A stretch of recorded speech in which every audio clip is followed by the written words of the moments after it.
noches. Mi nombre es Carolina Alba. Estoy a cargo de la coordinación de las actividades y el programa educativo del museo, denominado también como Estudio Abierto. Disculpen mi voz que está un poquito más fuerte. Un poco más fuerte. Disculpen que mi voz está un poco mal. Pues muchas gracias por asistir. Nos encontramos ahorita para iniciar la mesa redonda de Alejandro Jodorowsky, Fantasías y Ciencia Ficción. Me gustaría presentar un poquito a los invitados, la curadora Angélica García, Mauricio Matamoros y Miguel Ángel Fernández. Leeré brevemente sus plazas para que podamos ubicar para los personajes. Angélica García es investigadora de artes escénicas, especialista en los lenguajes de la escena alternativa nacional. Ha publicado estudios documentales sobre la obra de Juan José Gurrola y Alejandro Jodorowsky y es investigadora titular en el Centro de Investigación Estatal Rodolfo Sigli de Lima. Por otro lado, Miguel Ángel Fernández es abogado, historiador e escritor. Desde octubre de 2008 es curador de la colección de ciencia ficción en español de la Biblioteca de la Universidad del Sur de Florida. Es editor de la antología Visiones Periféricas, Antología de la Ciencia Ficción Mexicana 2001, y colabora en la obra colectiva El Futuro Masacre. Su obra de ciencia ficción ha sido publicitada en revistas como Asimov Ciencia Ficción México, Quasar Argentina, Artifex España y The New York Review of Science Fiction Estados Unidos.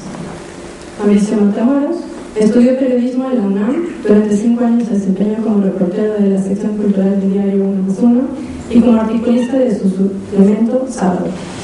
Sus colaboraciones más recientes pueden leerse en el suplemento El Ángel del periódico Reforma, así como en las revistas Conozca Más y Cinemanía. Ha publicado 2 libros: La imagen reptante, H.P. Lovecraft, Arsenal 2006, y Alan Moore y su obra Realidades Construidas, Samsara 2010. Ahora sí, les dejo con toda la confianza. Angélica, bienvenidos y muchas gracias. Gracias, Carlos. Pues buenas noches, bienvenidos, buenas tardes.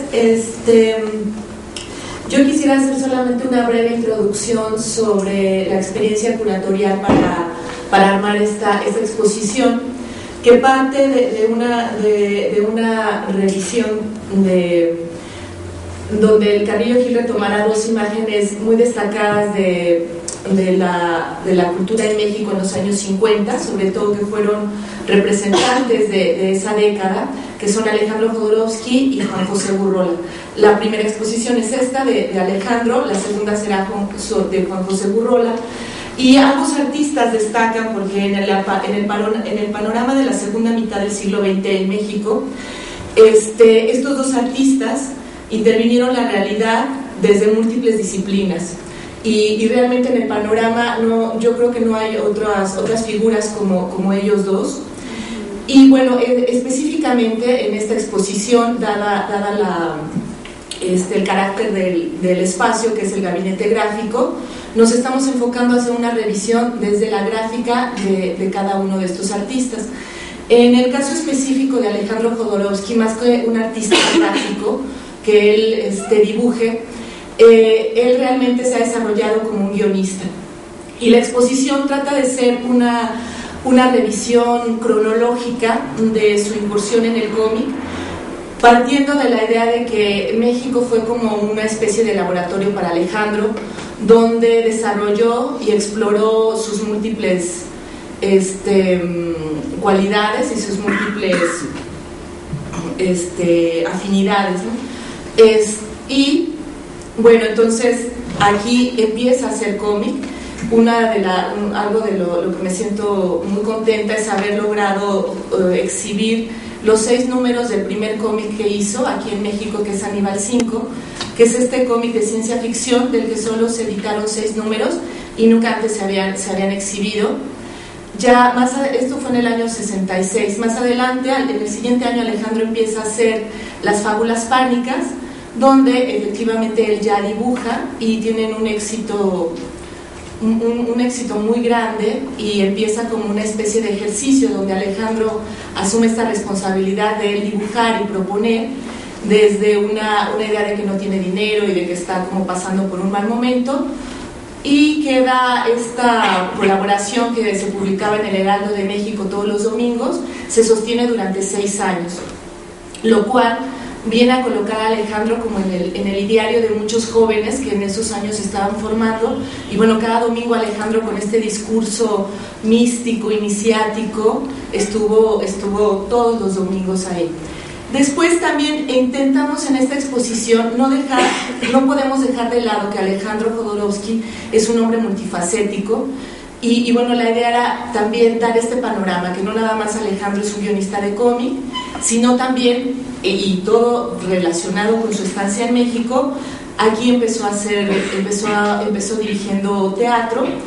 Tenemos un audio de una obra que él dirigió en los 70s, que se llama Zaratustra, para la cual él también escribió el guión, y curiosamente, por esa época también formó un grupo de música que se llamaba Las Damas Chinas, y para este montaje, Las Damas Chinas, su grupo, grabó un disco.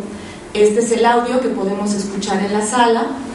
Está también una pequeña revisión sobre sus películas, que curiosamente, si nosotros nos acercamos a su cine, y en general a toda la obra de Alejandro, hay siempre un discurso recurrente.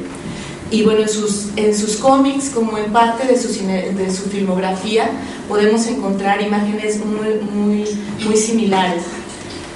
Y bueno, también tenemos algunos materiales que no se habían exhibido nunca sobre un performance que Alejandro presentó en los años 60 en París. Esto es un registro que tiene el Pompidou, y bueno, es una acción que duró 3 horas, y esto nunca antes se había exhibido. Entonces, bueno, la exposición trata de dar esta visión general de la obra de Alejandro, centrándonos por supuesto en el cómic, pero sin dejar de lado todas sus actividades que desarrolló principalmente en México, en este México de los años 50, que fue muy interesante porque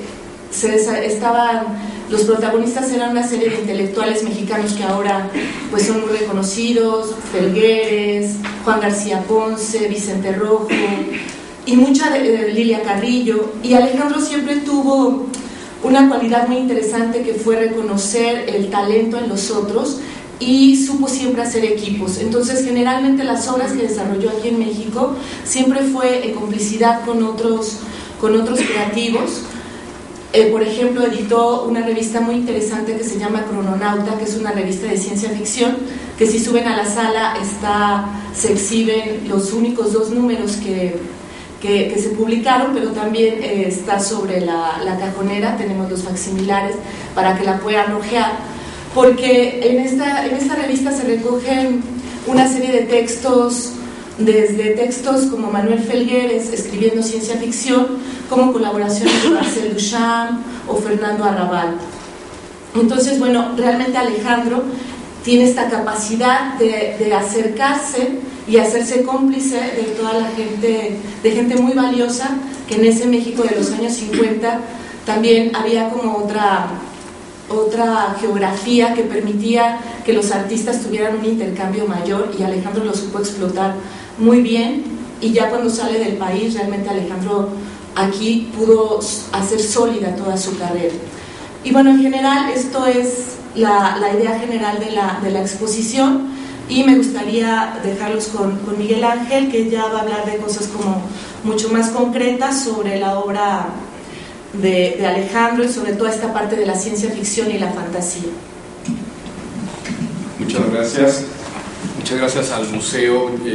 Quiero felicitar también a Itala por darnos estos lugares para hacer este tipo de exposiciones, a Angélica por el esfuerzo que puso, el empeño en reunir estos materiales.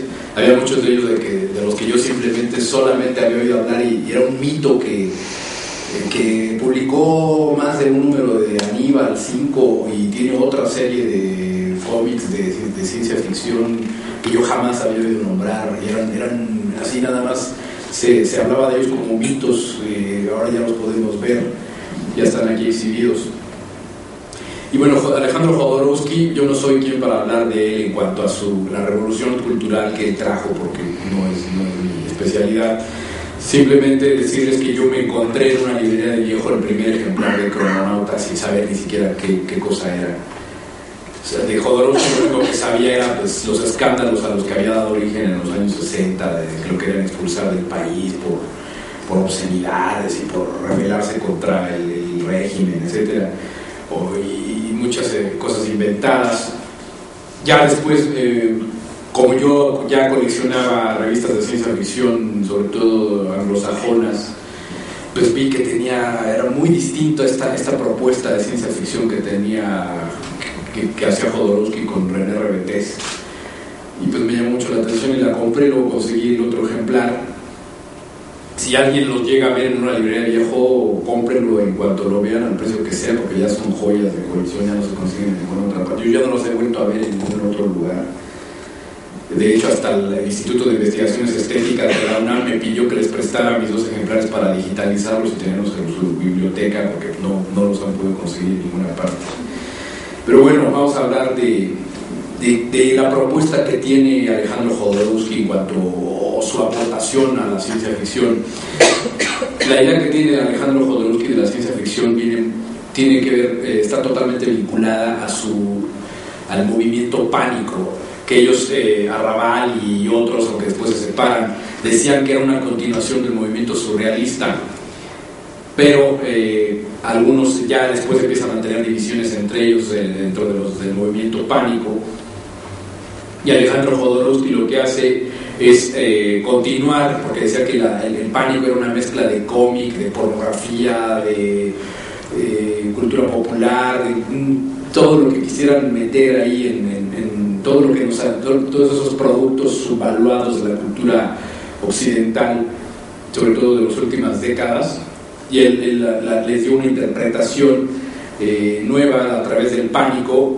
Y cuando llega a México, había pasado algún tiempo en Francia, y aunque conocía algo de la cultura popular estadounidense, sobre todo de los cómics, cuando llega a México trae la escuela, más bien es el que trae la escuela francesa, tanto de la bande dessinée o el cómic francés, como de la ciencia ficción francesa.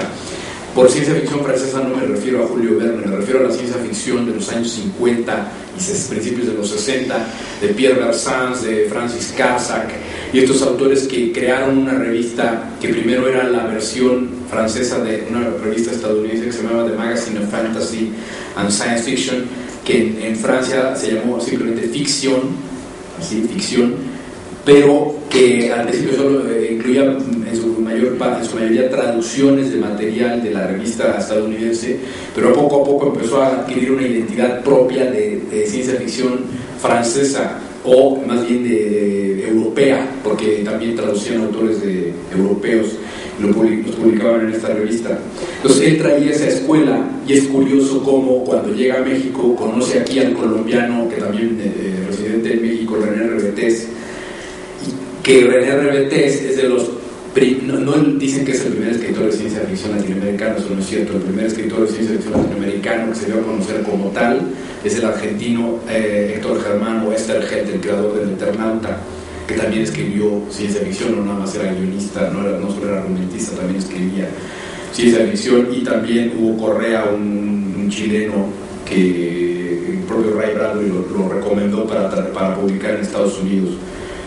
Pues bien, esta combinación de Alejandro Jodorowsky, que traía la escuela francesa de la bande dessinée y de la ciencia ficción francesa, que se encuentra con René Rebetés, que venía de la escuela, o digamos, tenía influencia de la escuela de la ciencia ficción anglosajona, de Bradbury, Asimov, Clarke, Heinlein, y del cómic también estadounidense, va a dar una combinación muy extraña. Y además la propuesta de los textos pánicos. Si ustedes leen, ustedes pueden ojear la revista aquí arriba en la sala, pueden ver cómo es, pues más que ciencia ficción o literatura fantástica o terror o fantasía, pues se parece más bien aunque tampoco